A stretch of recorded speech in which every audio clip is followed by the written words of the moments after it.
اللہم صلی اللہ رسول اما بعد۔ چوتھی فصل آپ کے نور مبارک کے بعض آثار کے ظاہر ہونے میں آپ کے والد ماجد جد امجد میں نشر الطیب میں حضرت قیم الامت تھانوی رحمۃ اللہ فرماتے ہیں، پہلی روایت حافظ ابو سعید نیشا پوری ابو بکر بن ابی مریم سے، اور انہوں نے سعید بن عمرو انصاری سے، اور نے اپنے باپ سے، انہوں نے کعب احبار سے ذکر کیا کہ رسول وسلم کا نور مبارک جب عبد المطلب میں منتقل ہوا اور وہ جوان ہو گئے تو ایک دن حتیب میں سو گئے۔ جب آنکھ کھولی تو دیکھا آنکھ میں سرما لگا ہوا ہے، سر میں تیل پڑا ہوا ہے، اور حسن و جمال کا لباس زیب پر ہے۔ ان کو سخت حیرت ہوئی، کچھ معلوم نہیں یہ کس نے کیا ہے۔ ان کے والد ان کا ہاتھ پکڑ کر کاہنان قریش کے پاس لے کر سارا کا واقعہ بیان کیا۔ انہوں نے جواب دیا کہ معلوم کر لو کہ رب السماوات نے اس نوجوان کو نکاح کا حکم فرمایا ہے۔ چنانچہ انہوں نے اول قیلہ سے نکاح کیا اور ان کی فاطمہ سے نکاح کیا، اور وہ عبداللہ آپ کے والد ماجد کے ساتھ حاملہ ہو گئیں، اور عبد المطلب کے بدن سے مشک کی خوشبو آتی تھی، اور رسول اللہ صلی اللہ علیہ وسلم کا نور ان کی پیشانی میں چمکتا تھا۔ جب قریش میں قحط ہوتا تھا تو عبد المطلب کا ہاتھ پکڑ جبل صبیر کی طرف جاتے تھے اور ان کے ذریعے حق تعالیٰ کے ساتھ تقرب ڈھونڈتے اور بارش کی دعا کرتے تو اللہ تعالیٰ ببرکت نور محمد صلی اللہ علیہ وسلم باران عظیم رحمت فرماتے۔ قذاف المواہب۔ دوسری روایت ابو نعیم اور خرائط ابن عساکر نے طریق عطاء ابن عباس رضی اللہ عنہ سے روایت کیا ہے کہ جب عبد المطلب نے فرزند عبداللہ کو نکاح کرنے کی غرض سے لے کر چلے تو ایک کاہنہ پر گزرے جو یہودی ہو گئی تھی اور کتب سابقہ پڑھی ہوئی تھی، اس کو فاطمہ خثامیہ کہتے تھے۔ انہیں عبداللہ کے چہرے پر نور نبوت دیکھا تو عبداللہ کو اپنے سے بلایا، مگر عبداللہ نے انکار کر دیا۔ قذاف المواہب۔ تیسری روایت جب ابرہہ بادشاہ اصحاب فیل خانہ کعبہ کے منہدم کرنے کو مکہ پر چڑھ آیا، عبد المطلب چند آدمی قریش کے ساتھ لے کر جبل صبیر پر چڑھے۔ اس وقت نور مبارک عبد المطلب کی پیشانی میں گول بطور ہلال کے نمود ہو کر خوب درخشاں ہوا، یہاں تک کہ شعاع اس کی خانہ کعبہ پر پڑی۔ عبد المطلب نے یہ بات دیکھ کر قریش سے کہا، پھر چلو یہ نور اسی طرح میری پیشانی میں جو چمکا یہ دلیل اس بات کی کہ ہم غالب رہیں گے۔ اور عبد المطلب کے اونٹ ابرہہ کے لشکر کے لوگ پکڑ لے گئے، اور عبد المطلب ان کو چھڑانے کو ابرہہ کے پاس گئے۔ ان کی صورت دیکھتی اس نے بئی جہت کی عظمت اور محابت نور شریف کی ان کے چہرے سے نمایاں تھی، ان کی نہایت تعظیم کی اور تخت سے اتر بیٹھا اور ان کو اپنے برابر بٹھا لیا۔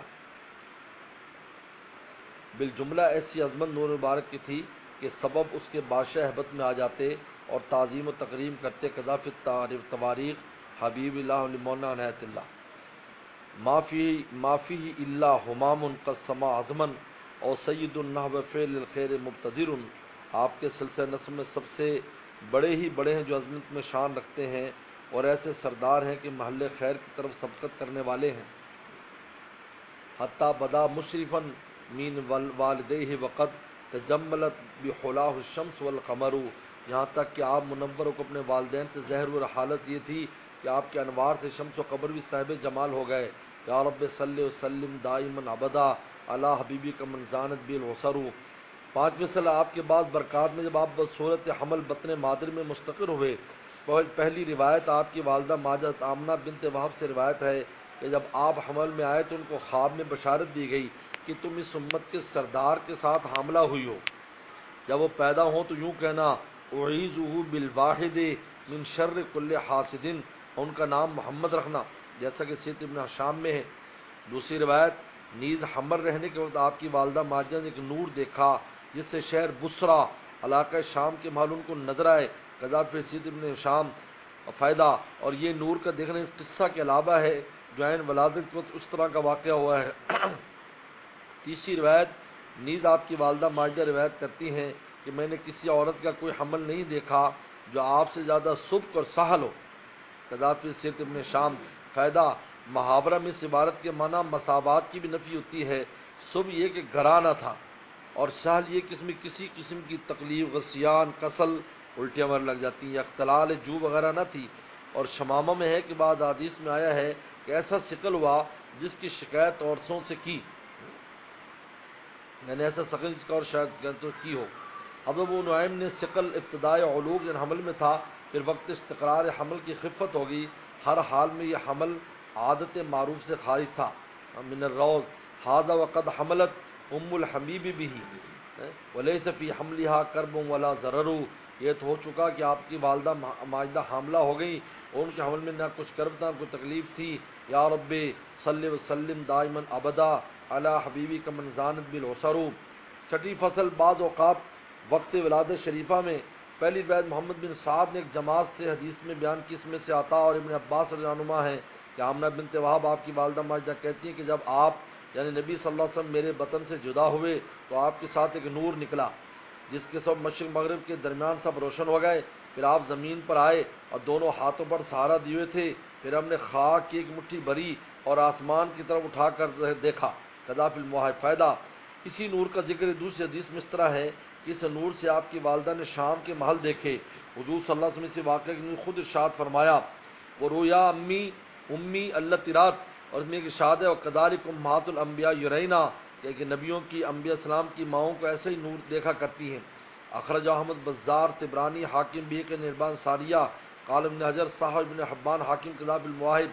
دوسری روایت، عثمان بن ابی العاص اپنی والدہ ام عثمان ثقفیہ سے جن کا نام فاطمہ بنت عبداللہ روایت کرتے ہوئے کہتی ہیں کہ آپ کی ولادت شریفہ کا وقت آیا تو آپ کے تولد کے وقت میں نے خانہ کعبہ دیکھا کہ نور سے معمور ہو گیا اور ستاروں کو دیکھا کہ زمین سے نزدیک آ گئے کہ مجھے گمان ہو کہ مجھ پر گر پڑیں گے۔ روایت کو اس کے بہقی نے قذا فی المواہب۔ تیسری روایت ابو نعیم نے عبد الرحمن بن عوف سے روایت کیا ہے، وہ اپنی والدہ شفا سے نقل کرتے ہیں، کہتی ہیں جب حضرت آمنہ سے آپ پیدا ہوئے تو میرے ہاتھوں پر آئے اور مافک بچوں کے آپ کی آواز نکلی تو میں نے ایک کہنے والے کو سنا کہتا تھا رحمک اللہ، اے موصل اللہ آپ پر رحم کرے۔ شفا کہتی تمام مشرق مغرب کے درمیان روشنی ہو گئی یہاں تک کہ میں نے روم کے بعض محل دیکھے، پھر میں نے آپ کو دودھ دیا، یعنی اپنا نہیں بلکہ والدہ کا، کیوں شفا کسی نے مرزاد ذکر نہیں کیا، اور لٹا دیا۔ تھوڑی دیر بھی نہ گزری تھی کہ مجھ پر ایک تاریکی اور رعب اور زلزلہ چھا گیا اور آپ میری نظر سے غائب ہو گئے۔ تو میں نے ایک کہنے والے کی بات سنی، کہتا ہے ان کو کہاں لے گئے؟ جواد نے کہا کہ مشرق کی طرف۔ وہ کہتے ہیں کہ اس وقت کی عظمت برابر میرے دل میں رہی یہاں تک اللہ تعالی نے آپ کو مبعوث فرمایا، پھر اول اسلام لانے والوں میں ہوئی۔ قذا فی المواہب۔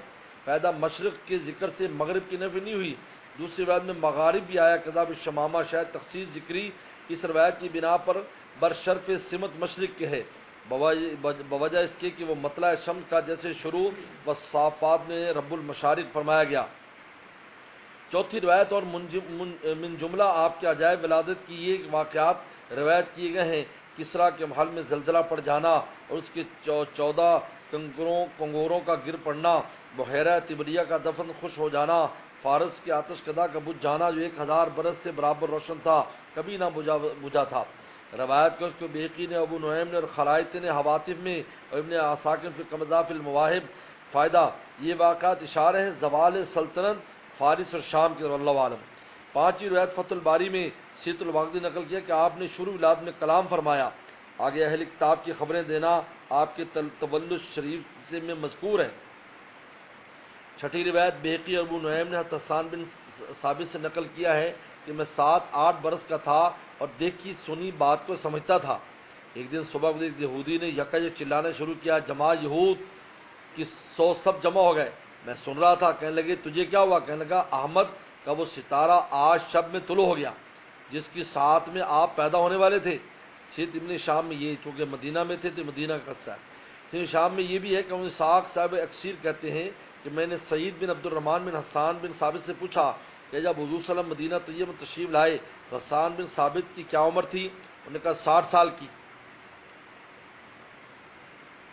اور حضور 53 سال کی عمر میں تشریف لائے ہیں، اس حساب سے حسان بن صلی اللہ علیہ وسلم سے 7 سال عمر میں زیادہ ہوئے۔ یہ مقولہ یہودی کا 7 سال کی عمر میں سنا تھا۔ یہ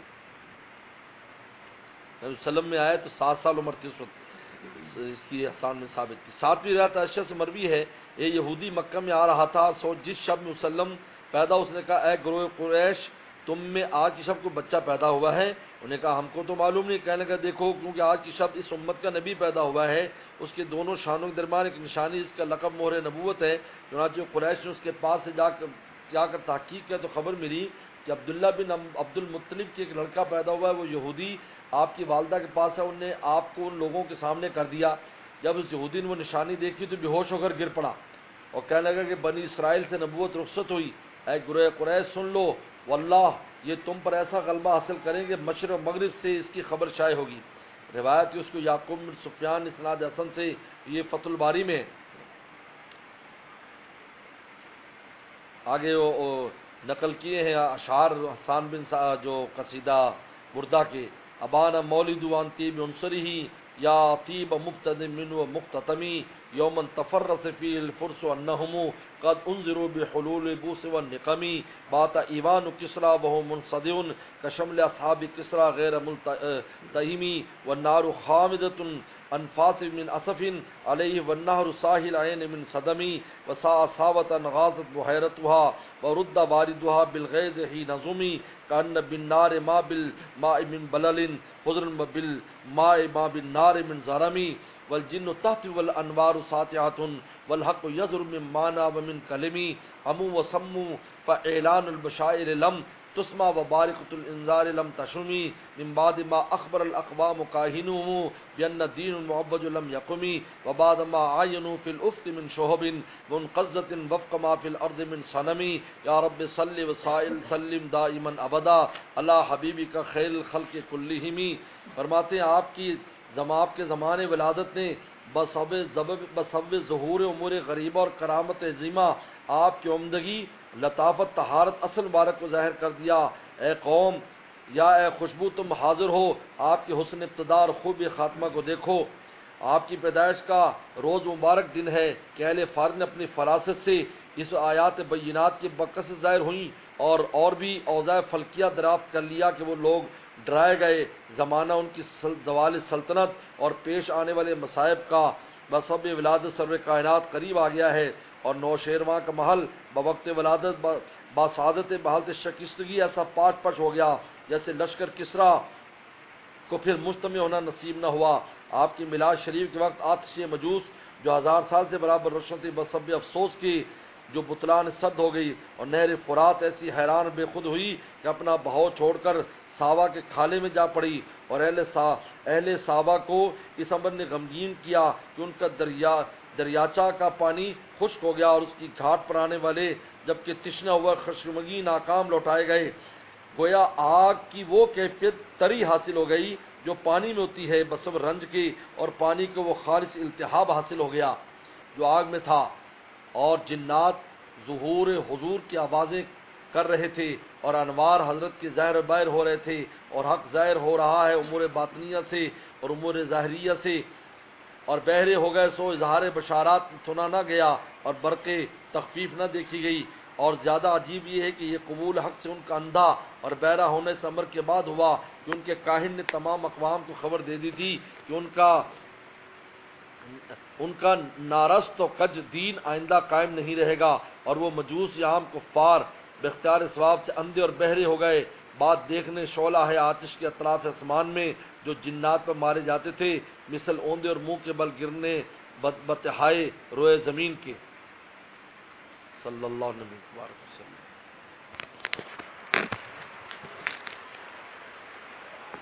اللهم لك الحمد كما انت صلى على محمد كما توكل بنا كما انت الجنة كما التقوى والمغفرة اللهم ارفع عنا البلاء والوباء اللهم ارفع عنا الوباء والبلاء اللهم ارفع عنا الوباء والبلاء اللہ بواسطہ سیرت النبی صلی اللہ علیہ وسلم اللهم انا نسألك العفو والعافية المعافاة الدائمة في الدين الدنيا والآخرة اللهم احفظنا بما تحفظ بعبادك الصالحين اللهم واقعتا كواقعة الولید اللهم واقعتا كواقعة الولید۔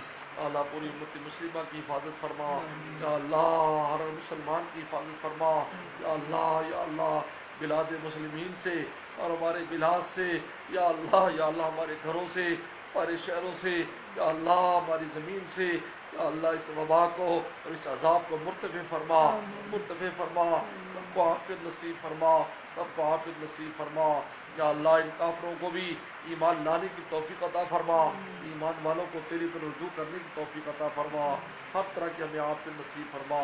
ربنا تقبل منا انک انت السمیع العلیم تب علینا انک انت التواب الرحیم۔ صلی اللہ تعالی علی خیر خلقہ محمد و آلہ وصحبہ اجمعین۔